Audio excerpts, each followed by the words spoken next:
Thank you, everyone. Now, this is the most important panel of the day because we stand between these hungry people and lunch, okay?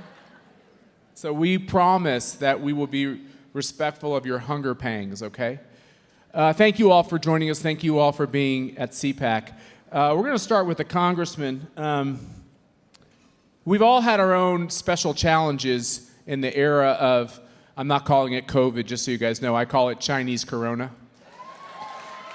We've all had our special challenges. Here you are in Congress where Nancy Pelosi used this epidemic as a chance to get proxy voting and to basically tell folks that it was unhealthy for Congress to operate. What's been your response at this time? Well, Matt, first of all, hey, good afternoon, CPAC. Matt, it's been certainly an interesting time, you know, and this China virus, you know. Some people call it the Wu flu. The Wu flu. Yeah, there's any number of names for it, especially as we've lived through it. And you know what? And I don't contest the fact that it's highly contagious, but I got to tell you what's more harming, what's more damaging has been how folks like Nancy Pelosi, like Tom Wolf, has chose to manage their part of government in response. You know, they've taken every opportunity to take control. And I think that's what socialists do, right? They look for the opportunity where they can seize onto something and control it. And it's not like our country hasn't gone through things like this in the past. But in the past, in America, we always approach things with a culture of courage and caution. They're managing it completely with a culture of fear. And it's impacting how Congress works. You know, we have probably upwards to 40 members of Congress, Democrats. They just don't show up to work. They phone it in. I don't think it's constitutional. And it's not. And we've joined the lawsuit against this idea of proxy voting because you can literally pass a bill now with what? It's 4. She can take up to 4 votes for a proxy. Yeah. So you don't have to have very many congressmen until we change the law of the land. Yeah. And then just the whole all parts of it. You know, when it comes to education, you know, education is a pathway to opportunity, and we have been just shortchanging our kids. Well, what I saw here in the spring, probably from about February, March on, and all the studies show it. We're not doing justice to our children. So. Our kids, and I support teleeducation. I think that's a good thing, but I see it as something that adds to the classroom. You know, it can make education more efficient and more effective, but you need that classroom experience. So, you know. Well, keep fighting, Congressman. We appreciate your words so much. Mary Beth, I'm the father of 5 kids. I have a sweet 8-year-old who literally, by the end of the day, last year, I mean, she wasn't the same child. Her Catholic school in Northern Virginia is open all day long, so thank you to the pastor of that school and the principal and our bishop for being brave, because I'm sure they'll get sued and everything else for simply operating the school. Can you imagine? And then my number 2, who's in high school, she can't sleep anymore. She's a great, relaxed kid. All of a sudden, she can't sleep. What's going on here locally? Well, excuse me. Here, Governor Wolf tries to tell everybody that it's up to your school boards what happens to your children, but that's not the reality. The reality is he likes to blame us, but he puts so many restrictions on us that we can't open the schools because he puts mandates on us that say you have to have your kids sit 6 feet apart, and they have to wear a mask, and you have to do this. And it's been so stressful for our poor administrators to try to come up with the school reopening plan that he's told us that we have to do when every week or 2 he changes the rules and he moves the goalposts. Yeah, and I saw these ads that your governor's wife, that was maybe the first lady of Pennsylvania, is doing on television. I don't know how effective those are, by the way. I wouldn't poll test that very high. You know, I think trying to instill panic is a big mistake. Joanne, you're somebody who understands the mental stress people go through. What are you seeing, and what's your opinion? Obviously, we want to be healthy. We want to live responsibly. We're sitting like a mile away from each other. I can barely, you know, my eyes are going. I can barely see you way over there. That's how careful, smart Americans are being. What do we need to know? Keep going. Keep talking. We need that mic on, folks, backstage. Here you go. This is what you need to communicate to people first. Yeah, my mic doesn't work. The CDC Director, Dr. Robert Redfield, July 7, 2020. The greater risk to our society is to have schools closed. The American Academia of Pediatrics, the principal medical society representing 67,000 pediatricians, concluded that it was not safe for children to be denied full-time classroom instruction. This is science. I've been working in mental health. I put my business as what I'm representing because I work for 2 agencies and I'm not representing them. This is, not, I can't do that at a political. Speak your mind. Right. So, but the one thing I can tell you is since this whole COVID thing started, every single one of my patients has been worse. It has been very difficult to treat them. There are more people on more medication, needing more therapy, coming back into more intensive treatment. The elderly people who are, quote, being protected from everybody are very lonely. Their depression is loneliness. There isn't a pill for that. You can't do anything for that. The thing I object to most about this whole thing is that, when a crisis happens, a medical crisis, or, usually society gathers together and figures out a way how to help each other, hold each other, pray for each other. But this whole thing is based on fear. Now, there are a lot of people dying, and at a certain age group and with a certain comorbidity, it's true. But there are some things that I'm really concerned about. Number one, there's kids that anxiety disorders show up in young kids. Guess what the symptom is for that? School phobia is one of the greatest symptoms for anxiety disorders. Now, how will we know that they have school phobia? Because everybody's afraid of everything. I think the inconsistency with kids, playing games and being on baseball teams and gathering together, and then the one thing that's really more important is that they get an education. That's and right. They're going there and not being able to even And can you be next to imagine each other. school without sports and without plays Right. and without dances, no recitals? It's incredible. Senator, you've lived and served the Commonwealth of Pennsylvania for a long time. Give me an idea of how common sense voters out there across the state, how is this changing things as they see 2 very different visions? I saw the ads on your television last night. I got to see a lot of Joe Biden ads. And he's quoting John Paul II, who's a saint, and which is, I can't believe it, but anyway, he's quoting him. And he's saying, be not afraid, as it seems to me with every speech, he's sowing that fear in everybody's head. What's your reaction? Hold on. Keep those mics on, folks. Biden's still doing a big ad buy here, and Trump's holding his own, so wait till Trump starts to spend money, and then we're going to be in good shape. But I think what people see is I remember when Mike Pence announced at the convention and did interviews after that, one of the things he talked about was people see things with their own eyes, and they know what's going on, and the Democrats are trying to tell them something totally different than that. And they're smart enough to know the difference between what's really happening and what they see for themselves and what their family's going through, and how the Democrats are trying to spin it and make it something else. So I think voters are sharp. They're going to be fine. I think we're going to have a good turnout. We're going to have people go to the polls and vote, and which is different. And then we're going to have a lot of victories across this Commonwealth. Mary Beth, working moms who face this trauma of trying to figure out how they go to work and care for their young kids who are stuck in a house without adult supervision because they might not have the resources just to bring in people they have to pay. Are women rethinking why people have gone crazy in government? Well, when I was coming, By the way, I wasn't talking about you because I know you're in you. government. I am. You're like good I am. crazy. You're our kind of crazy. I'm really crazy because I run for school board. I take abuse as the only conservative school board president in a Democrat town, so I get a lot of abuse.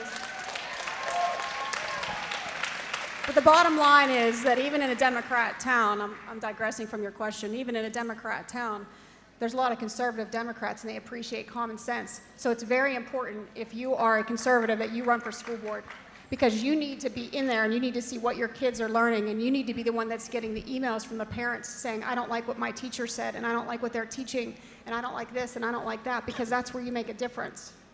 So when I came on here today, I put out a request on my school board social media page to ask parents what message they wanted me to bring today. And the overwhelming response was from mothers who said that we feel like failures because I cannot be a mom, I cannot do my job, and I cannot be a teacher all at the same time. That's right. I'm crying, my kids are crying, and I'm failing. No. And that's how they feel. And they say, please, please put my kids back in school. Yes, that's right. That's how I feel.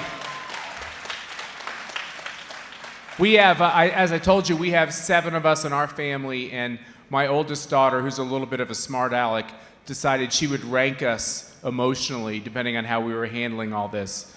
And just so you know, I was constantly number 7. And they did this secretively, they didn't tell me. And then eventually they told me one day, Dad, you're really bringing up the bottom of the Schlatt family. And I said, sorry, I refuse to be in a good mood as they are destroying the country. I'm going to be really crabby until we save the country. Congressman, the president announced the other day that we're going to get rid of this rot that's in the curriculum that says there's institutional racism, America's a terrible place, the 1619 Project, which tells us that because slavery was ever legal, that there's no way to overcome it. He's going to take this head on. What are Republicans going to do in Congress to help? We're going to be right behind him and support him all the way. The force that's out, United States of America has always been a force for good, right? We're a nation that has always been perfecting, and we keep working, moving forward. But what we have done, the country that we have, it's the greatest experiment in terms of the outcome that was ever put together. And so it has shamed the whole erasing culture and the redefining culture of who we are. It's important to know who you are to know where you're going to go. And the fact is, this nation, we have so much that we should be proud of, and we're not teaching it today. Now, part of that was some things in the past where I think a lot of that got crowded out a few decades ago when they were teaching to a test, and the only things that they got taught were the things that were on the test. So unfortunately, it wasn't about the true history of this nation, the good things that it's done, the contribution that it's made to the world, the template that it's been for those seeking liberty and freedom around the world. And so it is time to restore our proper history within the classroom. Amen. Joanne, you said something about science, and it's particularly galling to be lectured to by people who say we need to listen to the science when they literally have a close sign on science class.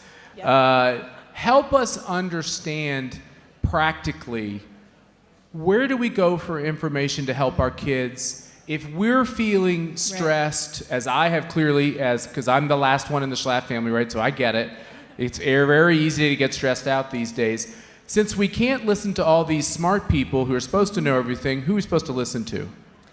Well, I'll tell you what happened, and I can answer that question directly. I have been able to talk to patients, and they have been so fearful and so anxious, and I've said, just go to the CDC website. The CDC website is so encouraging. The politicians are creating panic. And what really hurts me is, as a medical professional that treats patients, it upsets me that we are not trying to comfort them at the same time.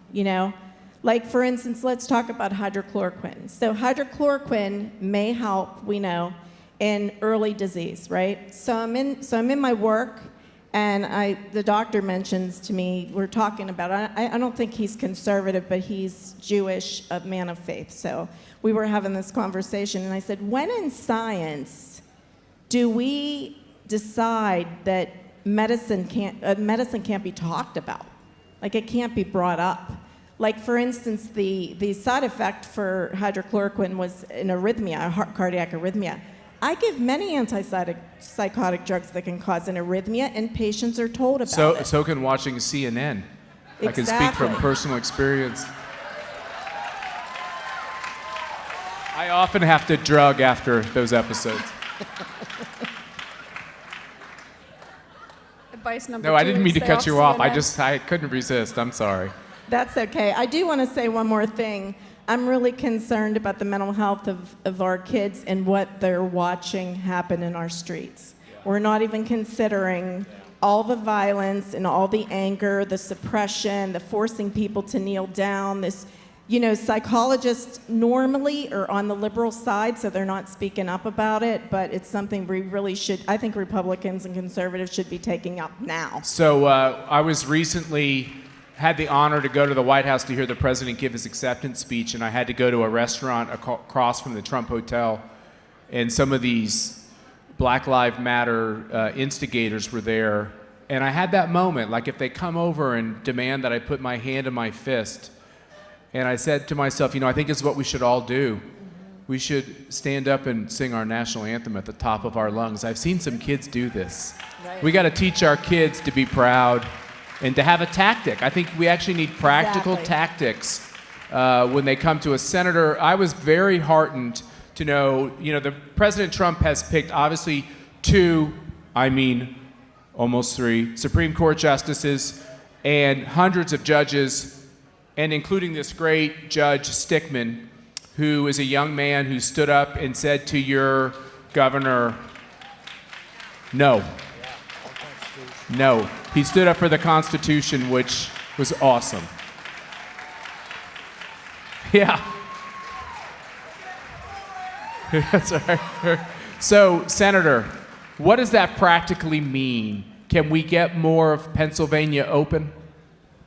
Well, I think so. I mean, the governor's going to try to do a stay and ask for an appeal and work his way through the process. But, the Republicans, I think, oftentimes just sit back a little bit and wait. We need to be more aggressive, much more aggressive. I think we need to have more schools make their own decisions. I mean, after there was recommendations made by the Secretary of Ed and the Secretary of Health, they clarified the next day and said, these are simply recommendations. School boards can do whatever they want. I think school boards need to start doing whatever they feel is best for their communities and their kids. If we put the kids first, we'd be miles ahead in Pennsylvania. But we're always worried about protecting the system, protecting the people in the system, and we just don't get there. We need more opportunities for these kids, and now's an opportunity for people to take a look at doing something else with your child. If your school's closed or you're not happy with the curriculum they have or other things they have, take a look at its cyber charter program. Take a look at a Catholic school or a private school, or homeschooling is growing dramatically in our country. There's lots of opportunities for people to do things. If public school is the best place for your child, that's great. Go ahead and do that and be part of the process, but make sure your voice is heard with school board members and administrators that you aren't going to tolerate some of the things that go on in our schools today. Not everybody can afford to send their kid or their grandkid to a parochial school or a private school. So we have to fight back with the public schools. But I also what my kids came to me and they said, Dad, what's wrong if our school doesn't open, like the high school my kids are in, which is kind of mostly virtual? What does that tell us about the adults in charge? And I told them it's a great question. So is there a growing movement in Pennsylvania to give parents the ability to take that money? We all pay taxes. Why can't they take that money and send that money to the school they want to go to? Isn't that what we need to do? I can't answer that question in less than 3 hours. So, my other day job is working for a state legislature. So I spend my days helping him fight the edicts of Governor Wolf. And the other thing that we need here is cyber charter reform. I'm sorry, you guys really need to get that done, because there's no way I should be sending $15,000 to $20,000 to a cyber school when my school can educate kids in our cyber program for $5,000. So we do need cyber charter reform in Pennsylvania, and we need it now. And they've been talking a lot about changing the way we fund schools, but they can't seem to agree on it. So I don't have a quick answer to that question on how to fix that problem. Well, my view is that when it comes to education and health, we're so stressed out about what's happening in our country. It's having an effect on our mental health, our physical health. But the one thing I think we should understand in America is our founders were innovators, and they took on big challenges, and they created this great country. And if it means the education system is going to come falling down and how we deliver health care is going to come falling down, it's scary to think about, but the positive of that is the great reforms that can come out of it. Congressman, Donald Trump has tried to do everything he can in his power without a functional Congress under Nancy Pelosi and with those terrible senators over there like Charles Schumer. You're supposed to hiss or something, I think. But he's done everything he can to claw back on Obamacare. 50% of Obamacare was federal regulations anyway, and Alex Azar and all these great people at HHS, they're clawing back. The federal government doesn't have much it can do on education, but still, there's still a lot of federal money that's in the system. Do you agree with me that there's some optimism that this is a moment to actually have real reform and empower individuals? Yeah, I think this is a transformational. There are a few times in our country where really transformational milestones, and this is one of them. And things that we've experienced and looking how those who would choose to seize control over people's lives, really it's an attack on personal liberties and freedom, the very foundation of the Constitution. And when it comes to education, I think there's a lot of lessons to be learned, Matt. First of all, obviously, we need, and I'm not one that wants to, I love the classroom. I think because of all the things, it's just not the wisdom and the knowledge, but it's the interactions, the personal development, it's the relationships that you need to survive in life. You get that in the classroom. You get that on the playing field. You get that in the band room and in different places. Yeah, but you know what? We know that connectivity is important in this country. It's important because of healthcare, because of commerce, because of education. To me, it's the supplement to classroom. I think that's a lesson learned. I know that's something that's a priority of mine as I hopefully move into a leadership position with the Agriculture Committee, hoping to make a little history, be the first member of Congress in 202 years from Pennsylvania to become the chairman of the full Agriculture Committee. Last time it happened, it was a Federalist. So it was long before the Republican Party. But it's also, you look, what a shame that these kids that were in career and technical education training, and these are the jobs that we so desperately need to fill. I mean, they're everywhere, every community, almost every employer. But our illustrious governor, that dictates, they wouldn't let those kids go to school here. And they're even holding them back in some schools now. Now, these are kids that actually will be technically life essential employees. And we're cheating them in their education. So there's so many different aspects. And, children with special needs, it takes a lot of resources. And it's very difficult for those kids to be able to, depending on their situation, to learn online. So we can do better. And we just need to really base this on science and not based on politics. Yeah, amen.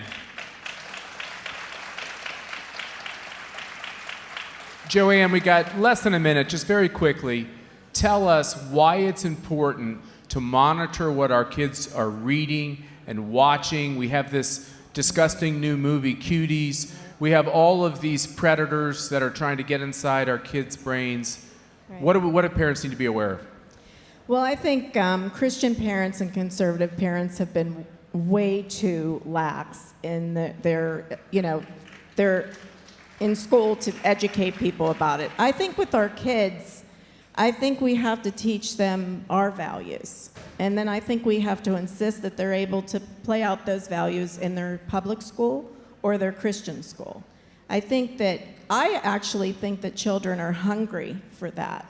I think they're afraid. And, one of the things I was talking to Mary Beth about was resilience is the very trait that gets kids through tough times. For instance, that's what they study. They study resilience. They said, what makes some kids grow up in horrible homes and others, and why does one make it and why doesn't another one? And the answer is resilience. Now, are we doing that? No, we're just fear-mongering. We're not doing that. We should be talking about COVID or Chinese virus or whatever Much we better. call it. Yeah, and we should be saying this to our children, but we should be telling our children, children aren't really getting ill.